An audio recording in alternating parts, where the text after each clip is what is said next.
A decade ago, Americans would have called this torture. Today, it is called medicine. Thousands of Americans are turning to acupuncture. Turning your neck till it cracks didn't have much appeal either until recent years, but chiropractors now have a healthy business. And so do naturopaths, who have turned scores of patients onto devil's claw or dandelion root. Why would people who have access to some of the best medical care in the world turn to such methods? The desperation. 18 specialists told me that what I had was a chronic cervical strain with acute muscle spasms, and that it may get better and may never get better. Live with it. And I said, no way.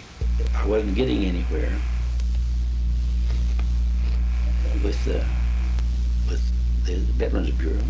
I didn't know whether I'd have much use for a chiropractic or not. Let me tell you something, he's worked me over. At least I can get around and I don't worry about falling. And now I'm back to work. I get around pretty good. And these other doctors didn't do me no good. Despite the testimonials, traditional doctors reject many of the claims of the other healers. Conventional medicine has quite a sound scientific basis, and the sound scientific basis goes back a long way. Some of the theories of acupuncture that go back into antiquity, of course, are mostly superstition and have really no scientific basis that can be proven. Traditional medicine, as in the practice of Dr. Price, uses only methods that have scientific foundation and proof. While the alternatives have demonstrated success, they aren't always explained in scientific terms. Sometimes they seem to just work. Dr. Price has his testimonials too. Dr. Price has been our family doctor for over 20 years. My grandmother went to him, Mom does, I do. So he's a family doctor, and he always takes care of it himself really well, or he sends us to a specialist who does, you know. Have you ever had any dissatisfaction with an orthodox doctor like Dr. Price? Oh, none whatsoever. The difference seems to be that traditional medicine uses a method if it can first be scientifically proven to work.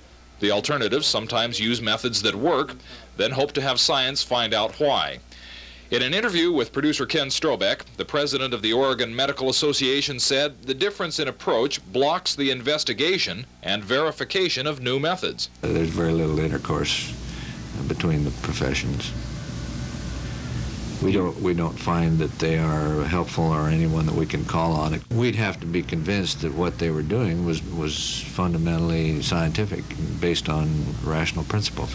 As far as the OMA is concerned, is there a place for these other alternative kinds of care? I haven't seen it yet. While some doctors steer their patients away from the less orthodox techniques, sometimes the other healers and MDs refer patients to each other. In subsequent reports, we'll have a look at some of the more remarkable cases in alternative medicine. Randy Ripplinger reporting for Channel 2 News.